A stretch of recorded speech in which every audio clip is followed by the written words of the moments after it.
अस्सलाम वालेकुम friend, bag Ali बाबा real estate channel में खुश आमदीद। ये चैनल पाकिस्तान का नंबर 1 लर्निंग चैनल है। इस चैनल पर आपको रियल एस्टेट के वाले से बताया जाता है। अगर आप रियल एस्टेट के रिलेटेड जानना चाहते हैं, सीखना चाहते हैं, तो आप इस चैनल को सब्सक्राइब करें। और ये पाकिस्तान का जो है एक सबसे अच्छा चैनल है आपके लिए, रियल एस्टेट की जो है इन्फॉर्मेशन के लिए। तो आज हम बात करेंगे कि जब भी हम प्रॉपर्टी खरीदने जाते हैं तो हमें एनओसी के वाले से हमें सुनना पड़ता है कि एनओसी हमें लेना चाहिए। और आज उनके ऊपर बात करेंगे कि एनओसी आखिर क्या होते हैं और ये क्यों ज़रूरी होते हैं। सबसे पहले हमें जानना है कि ये ज़रूरी क्यों होते हैं। आपने अगर लोकल जगह पर कोई भी आप कंस्ट्रक्शन कर रहे हैं, घर बना रहे हैं, तो वहाँ पर आपने देखा होगा कि वहाँ कोई भी जो रोड्स हैं, वहाँ का जो सीवरेज सिस्टम है, वहाँ की इलेक्ट्रिसिटी जो है वो तमाम जो है किसी भी जो है वो प्लान और रूल के मुताबिक नहीं होती। किसी ने जो है वो रोड किसी जगह पर तंग किया होता है, किसी ने जो है उसको खुला किया होता है। कि वहाँ का जो सीवरेज सिस्टम है, तमाम चीज़ें वहाँ पर जो है इलेक्ट्रिसिटी हर एक चीज़ डिस्टर्ब होती है। तो जब हम सोसाइटी की बात करते हैं तो सोसाइटी को एनओसी कब मिलता है? सोसाइटी को एनओसी इसी वजह से मिलता है कि वो जितने भी बिल्डिंग लॉ एंड रूल जो हैं, वो जितने भी जो रूल्स हैं उनके मुताबिक काम करेगी और उसके बाद जाकर उनको एनओसी जो है जारी किया जाता है। अगर फिर आगे सोसाइटी जब लोगों को जो ज़मीन सेल करती है या घर बना सेल करती है, तो उनको भी वो तमाम रूल जो है वो फॉलो करने पड़ते हैं। तो ये एक बहुत ज़रूरी है हमारे लिए कि हम जो है इन रूल्स को जो है वो फॉलो करें। सोसाइटी भी रूल्स को फॉलो करती है, लेकिन वो कौन से एनओसी होते हैं जो एक सोसाइटी को रिक्वायर्ड होते हैं और हमें इस चीज़ का पता होना चाहिए। आज उसके ऊपर बात करेंगे। उस NOC for housing society and building. तो सबसे पहले इसमें जो आपने टाइटल चेक करना होता है कि जो भी एक बिल्डर या डेवलपर सोसाइटी बना रहा है, उसके पास जो है वो बिल्डिंग जो भी ज़मीन है उसका टाइटल क्लियर होना चाहिए कि वो ज़मीन उसके नाम है या नहीं है। तो टाइटल जो है उसका सबसे मेन पॉइंट होता है कि जब भी आप खुद भी ज़मीन खरीदने जाएँ तो आपको सबसे पहले उसका टाइटल क्लियर करना चाहिए कि उसका टाइटल उसके नाम ज़मीन है या नहीं है। उसके बाद जो उसके जितने भी लीगल बर्डन हैं, जिसमें जो है इनकम्प्लेंस सर्टिफिकेट्स है कि उसमें तमाम जो है थर्ड पार्टी क्लेम क्लियर हैं। जैसा कि मैंने पहले इससे वीडियो बनाई भी थी, आपको शायद पता होगा। ये बड़ी एक ज़रूरी चीज़ होती है जो अक्सर हमें नहीं बताई जाती कि इनकम्प्लेंस सर्टिफिकेट में उसमें थर्ड पार्टी क्लेम हो सकते हैं, मुख्तलिफ़ किस्म की टैक्स लीज हो सकते हैं या मेंटेनेंस चार्जेस हो सकते हैं या किसी भी डिपार्टमेंट के बैंक के तमाम जो है इस तरह के जो है वो थर्ड पार्टी क्लेम हो सकते हैं।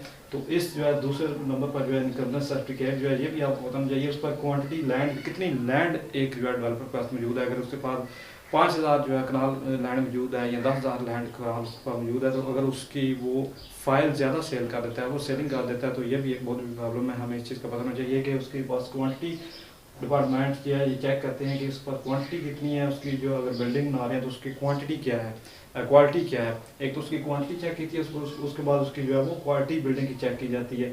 उसके बाद जो है लेआउट प्लान चेक किया जाता है कि उसका जो लेआउट प्लान जो है वो भी जमा करवाना पड़ता है। उसके बाद जाके उसके एनओसी उसको अप्रूव जारी किया जाता है। उसके बाद अप्रूव्ड बिल्डिंग प्लान, उसके अलावा मैकेनिकल, इलेक्ट्रिकल, प्लम्बिंग के हवाले से एनओसी लेना ज़रूरी होता है। उसके बाद नेशनल हाईवे, अगर जीटी रोड पर कोई भी सोसाइटी बन रही है तो उसको नेशनल हाईवे से भी जो है वो एनओसी लेना पड़ता है।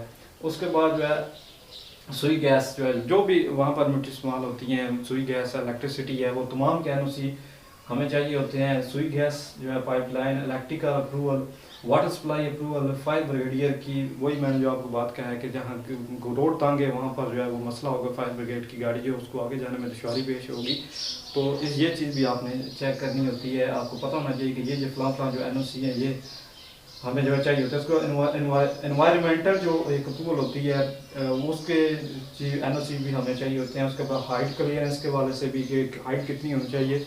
तो ये तमाम जो एनओसी हैं ये आप एलडीए की या अगर कोई वेबसाइट है या जो भी जिस जगह पर वो सोसाइटी बनी है वहाँ की जो मुतलका अदारा है लैंड जो प्रोवाइड करता है, और तमाम जो लैंड रेवेन्यू के जितने अदारे हैं, चाहे वो एलडीए है, सीडीए है, तो उसकी वेबसाइट पर आपको ये तमाम चीज़ें मिल जाएंगी। तो मैं जो बताने वाली बात ये है कि ये दो किस्म के होते हैं। एक कंप्लीशन सर्टिफिकेट जो है होता है, दूसरा जो है वो ऑक्यूपेंसी सर्टिफिकेट होता है। कंप्लीशन के सर्टिफिकेट में कब वो जारी किया जाता है? देखिए, सबसे पहले तो इसका जो है एक अर्सा होता है 2 या 3 साल। कंप्लीशन सर्टिफिकेट जो है उसमें जब कोई भी डेवलपर या कोई सोसाइटी बिल्डिंग जो है वो कंस्ट्रक्शन बिल्डिंग प्लान या रूल के मुताबिक आ रही होती है, तो उसके बाद उसको जो है कंप्लीशन सर्टिफिकेट मिल जाता है 2 या 3 साल के अंदर। अक्सर देखा है कि प्रोजेक्ट जो है वो डिले हो जाते हैं और साल साल जो है उसकी कंप्लीशन मुकम्मल नहीं होती, उनको कंप्लीशन सर्टिफिकेट भी जारी नहीं होता। ये सबसे मेन पॉइंट है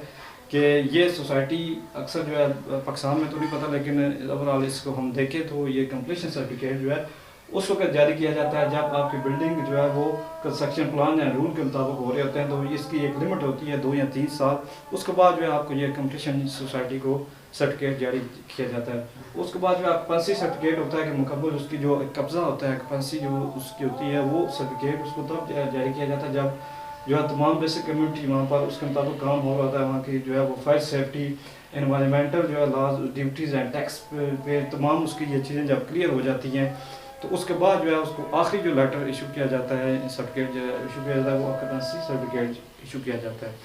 तो ये चंद चीज़ें सी जो है सोसाइटी में जब भी आप सोसाइटी में इन्वेस्ट कर रहे हैं तो आपको इन चीज़ों को पता होना चाहिए, आपको इन चीज़ें की जो है वो मालूमात होनी चाहिए कि एनओसी क्या होते हैं, कितनी किस्म के होते हैं, और आप जब इन्वेस्टमेंट कर रहे हैं तो आपको ये भी पता होना चाहिए कि कंप्लीशन सर्टिफिकेट जो है उसमें क्या क्या चीज़ें शामिल होती हैं, ये कब जारी होता है। ऑक्यूपेंसी सर्टिफिकेट जो है वो क्या होता है, उसमें क्या क्या चीज़ें शामिल होती हैं, ये जो है वो कब जारी किया जाता है। तो इसमें बहुत सी चीज़ें छपनी हुई होती हैं कि वहाँ पर जो है सोसाइटी ने कब्रस्तान के लिए जगह छोड़नी होती है, रोड के लिए जगह छोड़नी होती है, और ये तमाम चीज़ें हमको फॉलो करनी पड़ती हैं। किसी भी जगह पर आप इन्वेस्टमेंट कर रहे हैं तो बिल्कुल आप ब्लाइंड इन्वेस्टमेंट ना करें, बल्कि आपको पता होना चाहिए। तो अगर आपको ये वीडियो आज की अच्छी लगी हो तो मेरे चैनल को सब्सक्राइब करें और लाइक करें। नेक्स्ट वीडियो के लिए इजाज़त दें। अल्लाह हाफिज़।